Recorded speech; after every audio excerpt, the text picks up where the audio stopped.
नमस्कार, मेरा नाम माला राज और आप देखना शुरू कर चुके हैं समाचार सार, जिसमें हम दिखाते हैं आपको राष्ट्रीय खबरें जिनसे हो आपका सीधा सरोकार। सबसे पहले आज 27 जून 2023 के मुख्य समाचार। असम के एक पत्रकार संगठन ने पत्रकार अब्दुल रऊफ आलमगीर की संदिग्ध मौत की जांच की मांग की। मुख्यमंत्री अरविंद केजरीवाल ने 27 जून को कहा कि दिल्ली देश की इलेक्ट्रॉनिक वाहन ईवी राजधानी बन गई है। तुष्टीकरण और वोट बैंक का रास्ता नहीं अपनाएंगे पीएम मोदी। कर्नाटक कांग्रेस सरकार की अन्य भागी योजना आधार में अटकी मुख्यमंत्री सिद्धरामैया ने कहा, केंद्र सरकार गरीब लोगों को चावल देने से इनकार कर रही है। फिलीपींस के विदेश सचिव मनालो 4 दिवसीय भारत दौरे पर। आपूर्ति में गिरावट के कारण देश भर में टमाटर की कीमतें बढ़ी। कीमत 80 से 100 रुपए प्रति किलोग्राम। अब समाचार विस्तार से। यह स्पष्ट नहीं है कि पत्रकार को उसकी पेशेवर गतिविधियों या किसी व्यक्तिगत दुश्मनी के कारण निशाना बनाया गया था। वह गोरोइमारी हाथीपारा में एक राष्ट्रीयकृत बैंक का सेवा केंद्र चलाता था। हम यह पता लगाने के लिए गहन जांच की मांग करते हैं कि वह क्यों लापता हुए और उनकी मृत्यु कैसे हुई। प्रेस क्लब ऑफ असम ने एक बयान में कहा, जिस पर इसके अध्यक्ष कैलाश शर्मा, कार्यकारी अध्यक्ष नवा ठाकुरैया और महासचिव हिरेन कलिताक ने हस्ताक्षर किए। लुप्तप्राय गंगा डॉल्फिन का निवास स्थान कुल्सी नदी अवैध रेत खनन से खतरे में है। आसपास के जंगली इलाके अवैध लकड़ी के कारोबार के लिए भी कुख्यात रहे हैं। पीसीए द्वारा रखे गए आंकड़ों के अनुसार रहस्यमय परिस्थितियों में मारे गए आखिरी पत्रकार सितंबर 2012 में पश्चिमी असम में के धुबरी जिले के रेहानूर नाइम थे। कहा जाता है कि असम के पत्रकारों की हत्या 1986 में उग्रवाद के उदय के साथ शुरू हुई थी। इस वर्ष प्रतिबंधित United liberation front of Assam के सदस्यों ने मध्य असम के कामपुर में पुनर्मल अग्रवाल की हत्या कर दी। उल्फा में अगस्त 1991 में शिवासागर की कमला शौकिया की थी हत्या कर दी। वह अब तक मारे गए 24 पत्रकारों में से दूसरे थे। पूर्वोत्तम ने अन्य राज्यों में की पत्रकार मारे गए हैं। आखिरी बार ऐसे मामले 2017 में त्रिपुरा में थे। जनवरी 2017 में मरने वाले पहले व्यक्ति शांतानु भौमिक थे, जिन पर Indian People's Front of Tripura को अब सत्तारूढ़ भाजपा का सहयोगी है द्वारा सड़क नाकेबंदी के दौरान धाराधार हथियारों में हमला किया गया था। दूसरे थे सुदीप दत्ता भौतिक, जिन्हें नवंबर 2017 में त्रिपुरा स्टेट राइफल के मुख्यमंत्री में गोली मार दी गई थी। मुख्यमंत्री अरविंद केजरीवाल ने 27 जून को कहा कि दिल्ली देश की इलेक्ट्रॉनिक वाहन ईवी राजधानी बन गई है और शहर में सबसे ज्यादा संख्या में ईवी खरीदे जा रहे हैं। 42 चार्जिंग स्टेशनों में उद्घाटन के अवसर पर बोलते हुए श्री केजरीवाल ने यह भी दावा किया कि 2014 के बाद से राष्ट्रीय राजधानी में प्रदूषण के स्तर पर गिरावट आई है। हमने प्रदूषण पर अंकुश लगाने के लिए और यह ध्यान में रखते हुए कि वे भविष्य में ईवी को बढ़ावा देना शुरू किया। हमने ईवी के लिए 2020 में एक नीति बनाई और लक्ष्य रखा कि 2025 तक दिल्ली में खरीदे गए सभी वाहनों में से 1/4 इलेक्ट्रॉनिक होंगे।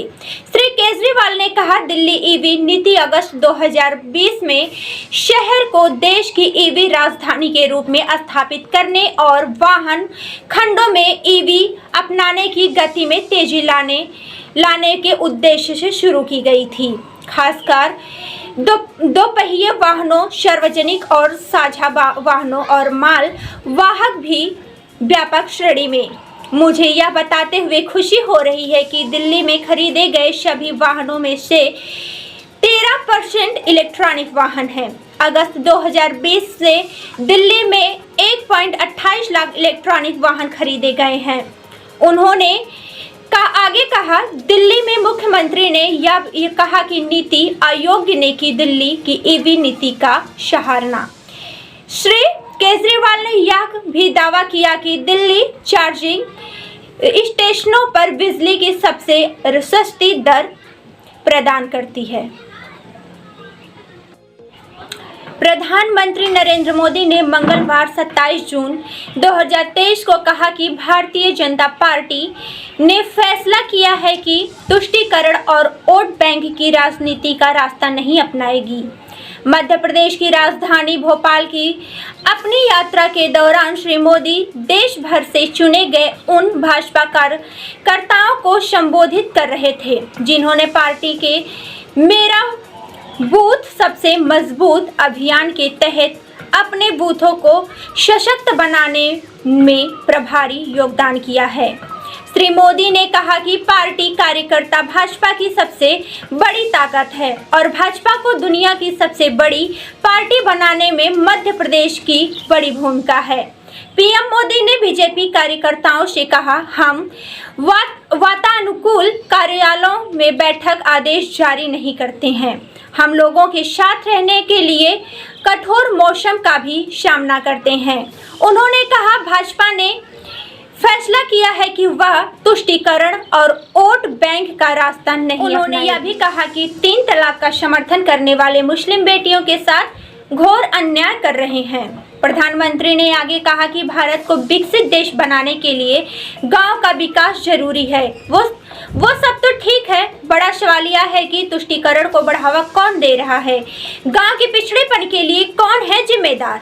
सिलेंडर तो दे दिए हुजूर, पर गैस नहीं भरवाते हैं। अरे ऐसे निजाम है जो पखाना तो बनवा दिए मगर किवाड़ नहीं लगवाते। अब ये अलग बात है कि पहले के निजाम ना तो मुफ्त का सिलेंडर देते थे और ना पखाना बनवाते थे। स्थिति सुधरी है मगर सुधार की जरूरत है। फिलहाल बढ़ते हैं अगली खबर की ओर। मुख्यमंत्री सिद्धारमैया ने कहा कि राज्य को आवश्यक मात्रा में चावल मिलते ही अन्न भाग्य योजना के तहत 10 किलो चावल का वितरण शुरू हो जाएगा। 27 जून को हासने में पत्रकार से बात करते हुए श्री सिद्धारमैया ने कहा कि राज्य को योजना को लागू करने के लिए प्रति माह 2.29 लाख मीट्रिक टन चावल की आवश्यकता है, जो चुनाव अभियान के दौरान कांग्रेस द्वारा आश्वासन दी गई 5 गारंटी में से एक है।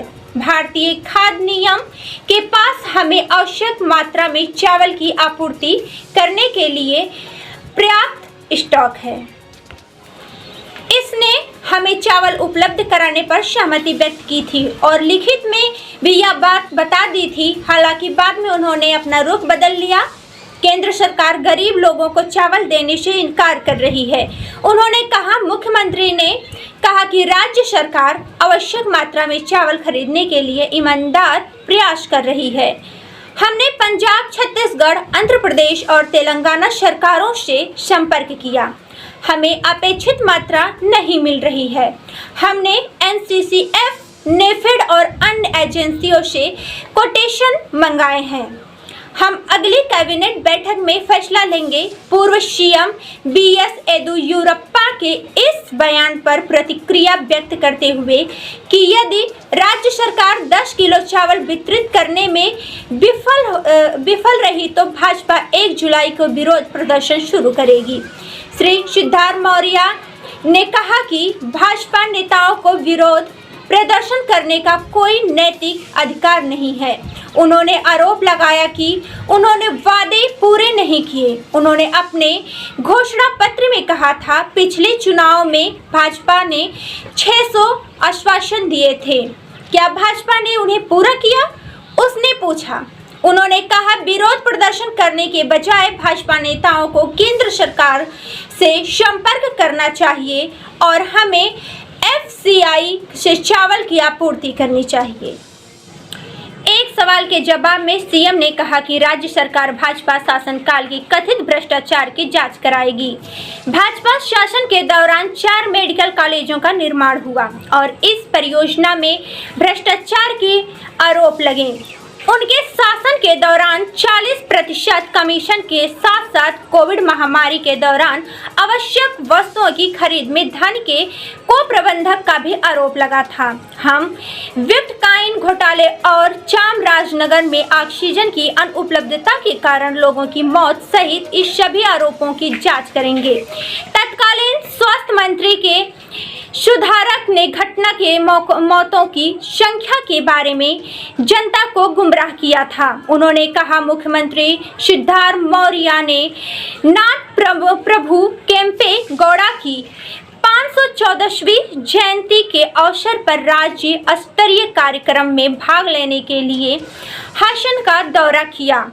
सहकारिता मंत्री केएन राजन्ना, कन्नड़ और संस्कृति मंत्री शिवराज तंगदागी और वरिष्ठ अधिकारियों ने हेलीपैड पर उतना व उनका स्वागत किया। अब बड़ा सवाल यह है कि झूठ बोल कौन रहा है, केंद्र या राज्य?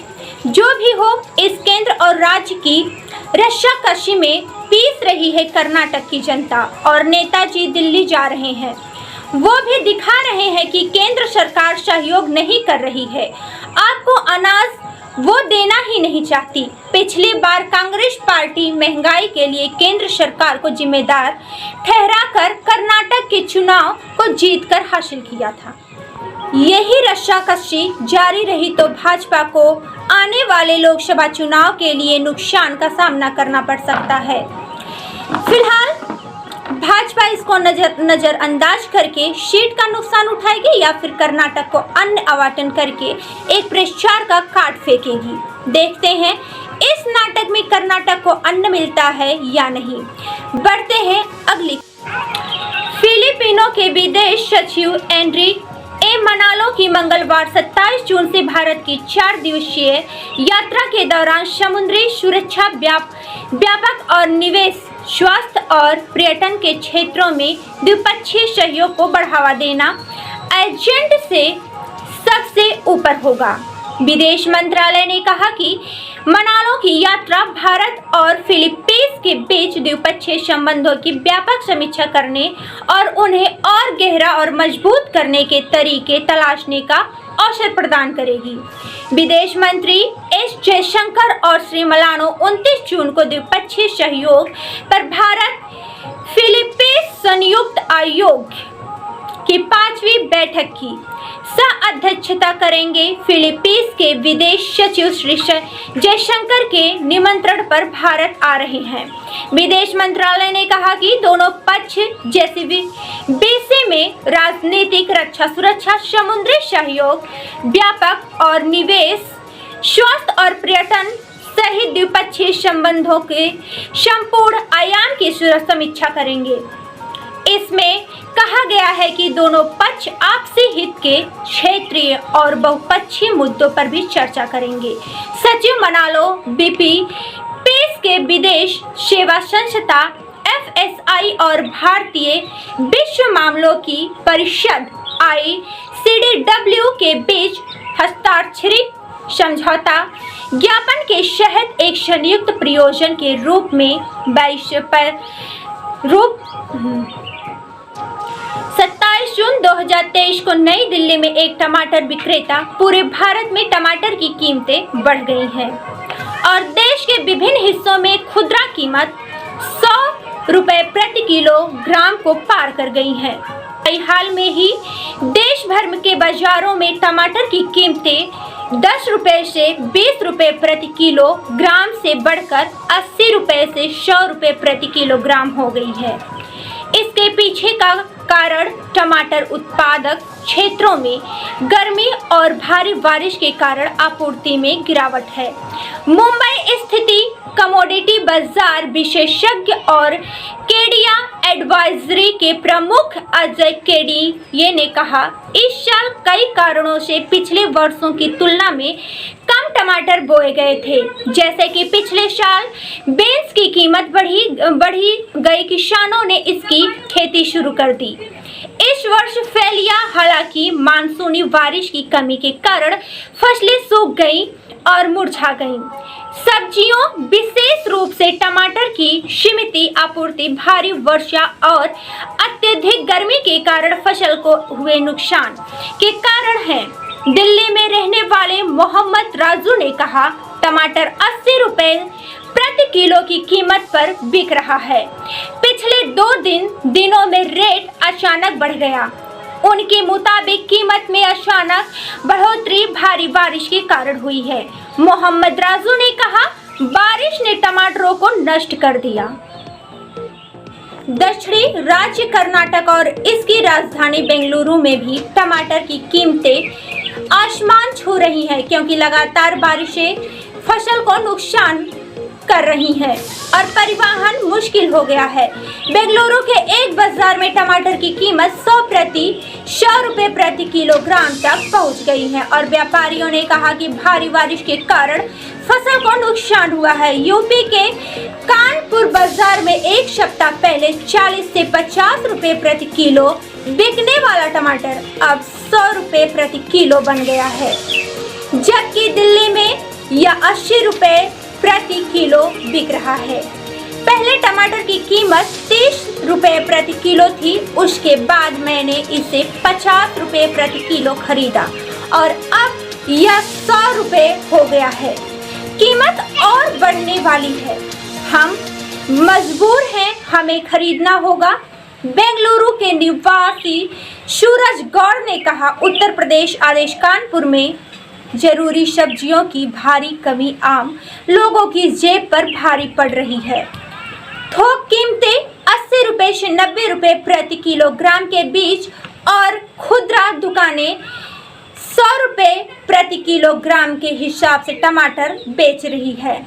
कानपुर में के बाजार सब्जी मुख्य सब्जियों की दरें थोक बाजारों में उनकी कीमतों में वृद्धि के अनुरूप थी, जो जून में औसतन लगभग 60 से 70% बढ़ी है। राष्ट्रीय खबरों के बुलेटिन का सिलसिला आज यहीं खत्म होता है। कल फिर मिलेंगे रात के 9 बजे अवेयर न्यूज 24 के डिजिटल प्लेटफॉर्म पर। खबरों का सिलसिला यहाँ पर थमता नहीं। आप अन्य खबरों के लिए हमारी वेबसाइट www.awarenews24.com का रुख कर सकते हैं, क्योंकि यहाँ पर होती है आपके हक की बात, जन सरोकार से जुड़ी खबरें। अब मुझे यानी माला राज को दीजिए इजाजत। शुभ रात्रि।